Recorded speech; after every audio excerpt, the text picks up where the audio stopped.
Okay. I'm standing here trying to film the... Alright, I'm slightly confused here. Ah, there we go.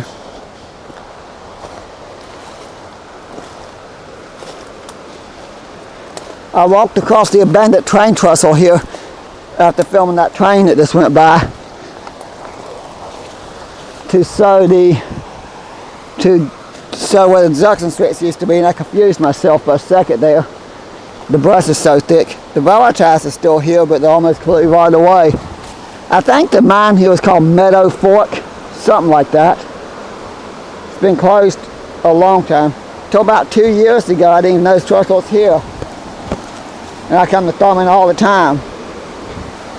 So it's kind of interesting.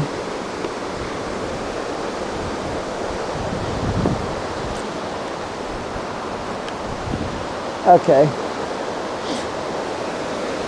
Just a little,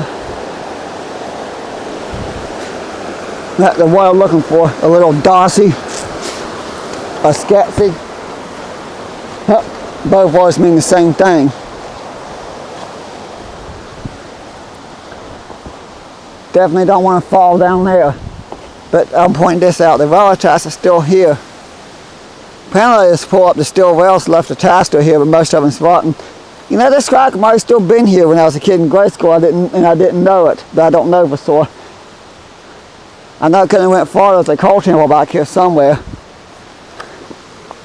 I'm gonna head back towards the car, but I just want to point that out. I really don't know. It's possible because in the late 90s there was a bunch of spurs that was removed when they rebuilt the dunloup quick branch line, started running trains on again.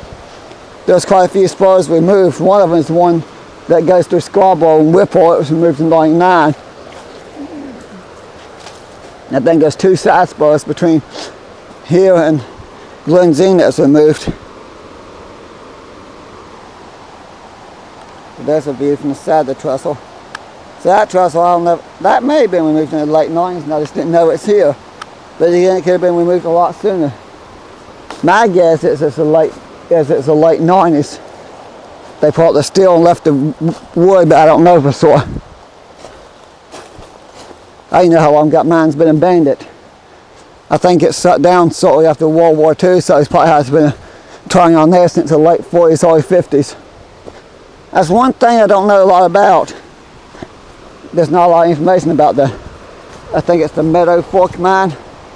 There's a little bit on Coal Camps USA shows that the mine was there, and it shows the location and the side spur that cuts off, and has the map of the old rail spur that cuts off to it. But that's about all. Park Service don't even have any information on it.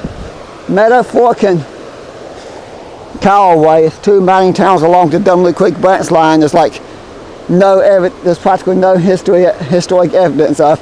So most likely they didn't exist. If it weren't for that little post on Coal Camps USA, they probably wouldn't even know they were there, because they showed the maps of the rail lines and actually showed them on the map. There's no photos of them. I've never met anybody. In fact, I did meet one guy who's still around. He remembers living in Oswald as a kid, and he didn't realize that Oswald and Callaway were 2 separate towns. He always thought Callaway was part of Oswald. So at some point the Newville Coal Company must have bought out the coal mining town in Callaway, because he didn't even know they were parts of 2 different towns when he was growing up. So goes to show sometimes you just don't have much information on towns. It's just interesting how that works. Oh well.